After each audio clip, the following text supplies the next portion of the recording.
Hello friends, welcome back to my channel.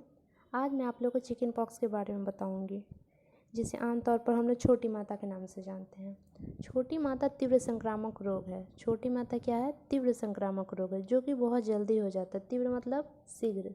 शीघ्र ही किसी संक्रमित व्यक्ति के संपर्क में आते हैं तो हम लोग को छोटी माता हो जाती है। इसका कारण क्या है? वेरिसोला जोस्टन विषाणु। क्या है?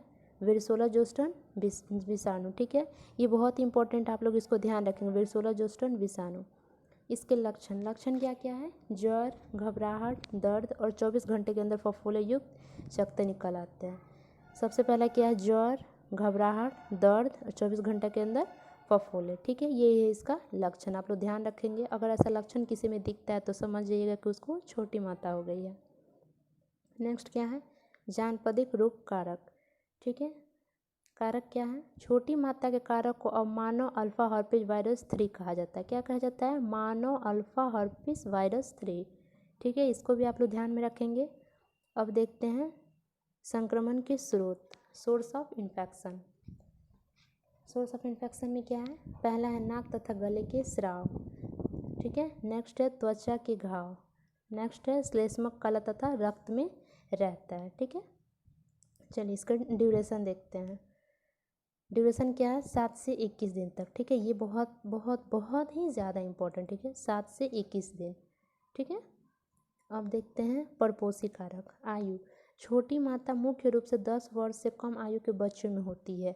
ये भी ध्यान में रखेंगे, ये ज़्यादातर 10 वर्ष से कम आयु के बच्चों में, यानी जो बच्चे 10 वर्ष से कम के हैं उनमें ज़्यादा होती है। कितना? 10 वर्ष। ठीक है, पूर्व प्रतिरक्षा न होने पर किसी भी आयु में हो सकती है। पूर्व प्रतिरक्षा यानी कि मैंने पहले से आपने टीकाकरण नहीं करवाया होगा, कोई इम्यूनाइजेशन नहीं लिया होगा, तो फिर क्या होगा? वो किसी भी आयु में हो सकता है, ज़रूरी नहीं है कि 10 वर्ष में ही होगी। ठीक है, नेक्स्ट है मोड ऑफ ट्रांसमिशन, यानी कि संचारण की विधि। अभी कैसे कैसे फैलती है ये हम देखेंगे।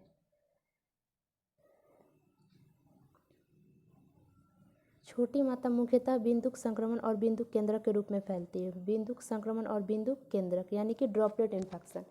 उसमें क्या होता है? छींकने और खांसने से फैलती है। अगर किसी व्यक्ति को छोटी माता हुआ है, अगर आप उसके संपर्क में आते हैं तो आपको भी हो सकती है। अगर वो छींकता या खांसता है तो आप उससे दूरी बना कर रखेंगे। ठीक है, इसलिए देखते होंगे गाँव में या फिर कहीं भी जिसको भी छोटी माता होती है उसको आइसोलेट कर दिया जाता है, मतलब कि उसको अलग रूम में रखा जाता है।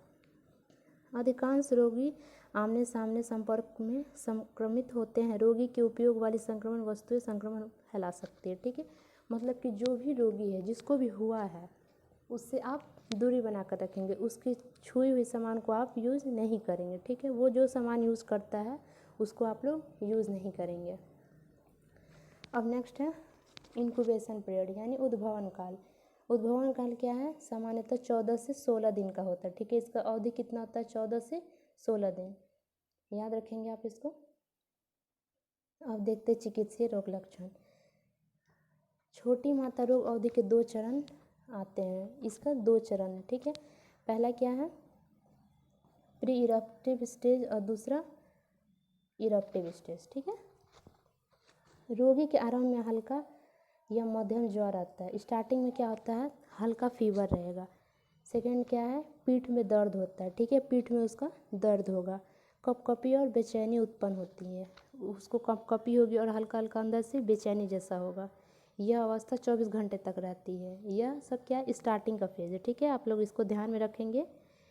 अब आते हैं दूसरा चरण। ये क्या? विस्फोटक अवस्था, इरप्टिव स्टेज।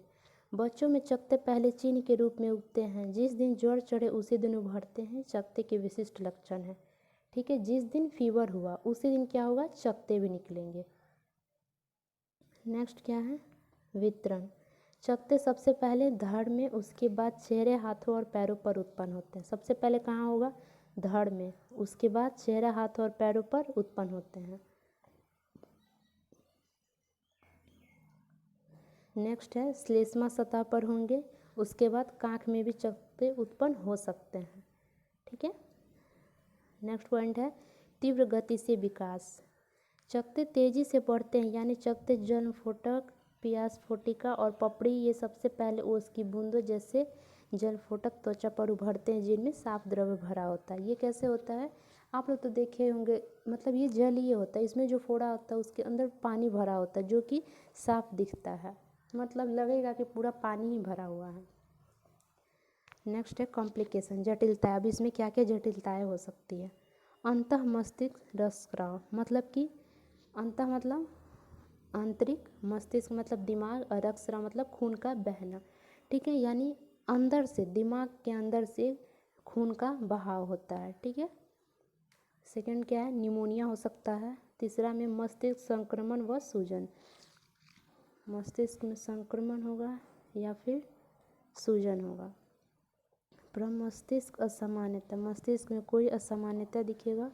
जन्मजात विकृतियाँ, जन्मजात विकृतियाँ भी हो सकती है। नेक्स्ट है ट्रीटमेंट, एंटीवायरल मेडिसिन। इसमें दवा क्या क्या है, साइक्लोवीर, वेलिसाइक्लोवीर, फेमिसिलोवीर एंड फॉस्कारनेट। ठीक है, ये 4 दवा है इसमें। नेक्स्ट है कंट्रोल मेजर्स, नियंत्रण उपाय। विरसोला जोस्टर इम्यूनोग्लोबिन VZIG प्रकटीकरण के 72 घंटे के अंदर विरसोला जोस्टर इम्यूनोग्लोबिन छोटी माता से बचाव के लिए सुग्राही व्यक्तियों के लिए है। जो व्यक्ति इसे संक्रमित है उसको 72 घंटों के अंदर हम लोग विरसोला जोस्टर इम्यूनोग्लोबिन इंजेक्ट करते हैं। ठीक है। और वैक्सीन क्या होता है, चिकन पॉक्स वैक्सीन, जिसको हम लोग 0.5 ml अधोत्वचीय मार्ग से देते हैं, यानी इंट्राडर्मल ID। ठीक है, इंट्राडर्मल देंगे 0.5 ml, याद रखेंगे इसको, 0.5 ml। ठीक है।